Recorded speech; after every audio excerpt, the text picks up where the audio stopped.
Hello students, आज हम लोग शुरू करने वाले हैं हमारा third one decision and is that decision related to dividend. Of course अगर हम लोग जो भी इन्वेस्टमेंट किया है, हम लोगों ने जो फाइनेंसिंग देखा है जिसमें कैपिटल स्ट्रक्चर के ऊपर ज़्यादा फोकस किया है, तो जो प्रेफरेंस शेयर है या फिर इक्विटी शेयर है या फिर डिबेंचर है वो सब हम लोग इश्यू करेंगे, तो उसके रिलेटेड कहीं ना कहीं हमें डिविडेंड के रिलेटेड भी डिसीजन लेना पड़ेगा। और ये बहुत ज़्यादा इंपॉर्टेंट फैक्टर है गाइस कोई भी कंपनी के लिए, कोई भी बिजनेस के लिए जो ऐसी सिक्योरिटी इश्यू करती है। क्लियर? क्योंकि इन्वेस्टर का ज़्यादातर रेशियो इसके ऊपर भी डिपेंड रह सकता है। तो उसमें देखते हैं, dividend is a part of a profit of a company which is distributed among its share holder. क्योंकि हमारे शेयर होल्डर ने हमारे यहाँ पे इन्वेस्टमेंट किया है तो उसके रिलेटेड उसको थोड़ा बहुत रिटर्न भी मिलना चाहिए। तो कंपनी ऑलवेज डिविडेंड देती किस में से है, तो कि जो प्रॉफिट होता है उसमें से कुछ प्रोपोर्शन वो डिविडेंड के लिए रखती है जो डिस्ट्रीब्यूटेड होगा उसके शेयर होल्डर के बीच में। Clear? Dividend is a return to share holder on their investment.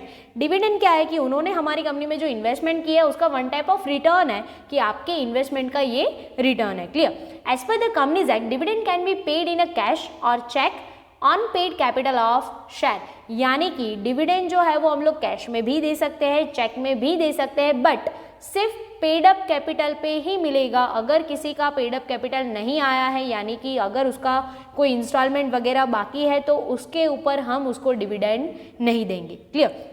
Financial manager has to decide what part of a profit should be distributed as a dividend and what part of a profit should be retained in business. री-इन्वेस्ट आएगा guys, यहाँ पे retain हो गया है by mistake, वहाँ पे री-इन्वेस्ट आएगा। Clear? यानी कि जो हमारा फाइनेंशियल मैनेजर है ना, उसको डिसाइड करना पड़ेगा कि हमारा कितना पोर्शन प्रॉफिट का, ये खास ध्यान देना है, प्रॉफिट का कितना पोर्शन हम लोग एज ए डिविडेंड डिस्ट्रीब्यूट करेंगे और कितना पोर्शन जो बचता है उसको हम लोग बिजनेस के अंदर वापस री इन्वेस्ट करेंगे।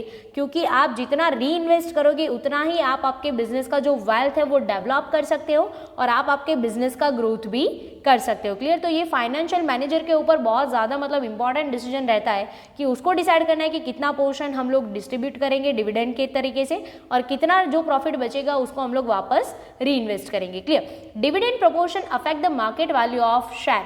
यानी कि हम लोग कितना डिविडेंड देते हैं, कितना रेट अलाउ करते हैं, उसके ऊपर हमारा शेयर का प्राइस भी डिपेंड रह सकता है। क्योंकि ऑफकोर्स अगर हम लोग ज़्यादा डिविडेंड अलाउ करेंगे तो ज़्यादा इन्वेस्टर हमारे यहाँ पे इन्वेस्ट करेंगे। साथ में ऐसा भी हो सकता है कि भाई चलो ये शेयर के ऊपर तो इतना रिटर्न हमें मिल रहा है तो वो हमारे शेयर का प्राइस इंक्रीज भी कर सकता है। क्लियर? तो ये हो गया हमारा डिविडेंड। ज़्यादातर क्या डिसीजन लेना होता है यहाँ पे, तो कि हमें कितना डिस्ट्रीब्यूशन करना है अमॉन्ग शेयर होल्डर बीच में और कितना हम लोगों को री इन्वेस्ट करना है, वो बैलेंस यहाँ पे मेंटेन होना चाहिए। यहाँ पे भी हमारे पास कुछ ऐसे फैक्टर्स है कि जो हम लोगों के डिविडेंड के डिसीजन को अफेक्ट कर सकते हैं। तो फर्स्ट वन हमारा फैक्टर्स है divisible profit of a company during the current financial year. यानी कि हमारा डिविजिबल जो प्रॉफिट है वो ऑफकोर्स डिविडेंड के ऊपर अफेक्ट करेगा, क्योंकि डिविडेंड आएगा ही कहाँ पे, प्रॉफिट में से ही आएगा। क्लियर?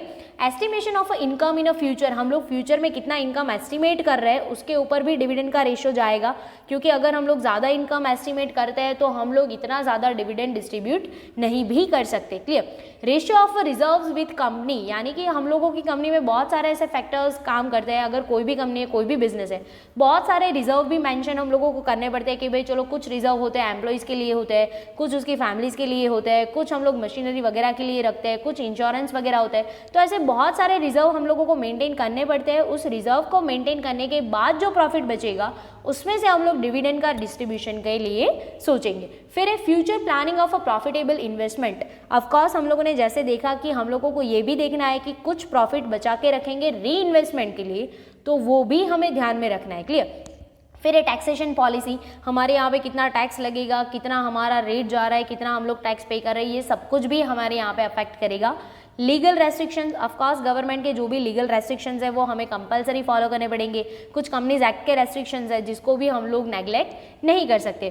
फिर then after a condition of a capital market, हमारे कैपिटल मार्केट का कंडीशन राइट नाउ का कैसा सिचुएशन है, तो उसके ऊपर से भी हम लोग ये डिसाइड करेंगे कि हम लोग कितना इंटरेस्ट रेट अलाउ करेंगे। अगर मार्केट बहुत ही डाउन है तो अगर हम लोग इंटरेस्ट रेट ज़्यादा अलाउ करेंगे तो ज़्यादातर इन्वेस्टमेंट रहने के चांसेस है, ज़्यादा इन्वेस्टर मिलने के चांसेस है। और अगर मार्केट बहुत ही अप जा रहा है तो अगर हम लोग लोग इंटरेस्ट रेट कम कर देंगे तो इन्वेस्टमेंट मतलब जो भी इन्वेस्टमेंट का रेशियो है हमारे कंपनी में वो थोड़ा बहुत डिक्रीज भी हो सकता है। फिर एक growth rate of a company, of course ये भी ज़्यादातर यहाँ पे फोकस किया जाएगा कि भाई अगर हमारी कंपनी का ग्रोथ रेट बहुत ही अच्छा है तो हमें डिविडेंड का रेशियो भी अच्छा प्रोवाइड करना पड़ेगा, क्योंकि ऑफकोर्स मार्केट में जब भी एनालिसिस होगा हमारी कंपनी के रिलेटेड तो लोग ये ज़रूर सोचेंगे कि अगर ये कंपनी का ग्रोथ इतना जा रहा है तो इतना डिविडेंड हमें मिलना चाहिए, या तो फिर वो लोग इतनी एक्सपेक्टेशन से भी हमारे यहाँ पे इन्वेस्टमेंट कर सकते हैं। क्लियर? तो यहाँ पे हमारे जो तीनों के तीनों डिसीजन है गाइस वो यहाँ पे खत्म होते हैं। फर्स्ट वन हम लोगों ने देखा था इन्वेस्टमेंट के रिलेटेड, सेकंड वन हम लोगों ने देखा था फाइनेंसिंग के रिलेटेड डिसीजन था, और थर्ड वन हम लोगों ने देखा डिविडेंड के रिलेटेड। क्लियर? जो फाइनेंस था उसमें सबसे ज़्यादा किसके ऊपर फोकस करना था, तो कि कैपिटल स्ट्रक्चर के ऊपर। फिर जो हमारा फर्स्ट वन था इन्वेस्टमेंट, उसमें किसके रिलेटेड फोकस करना था, असेट के रिलेटेड। क्लियर? और जो थर्ड वन हम लोगों ने देखा डिविडेंड, उसमें किसके रिलेटेड फोकस करना है, तो कि डिविडेंड का रेशियो क्या रहेगा और री इन्वेस्टमेंट करने के लिए प्रॉफिट का रेशियो क्या रहेगा ना, वो हमें खास ज़्यादातर मेंशन करना पड़ेगा।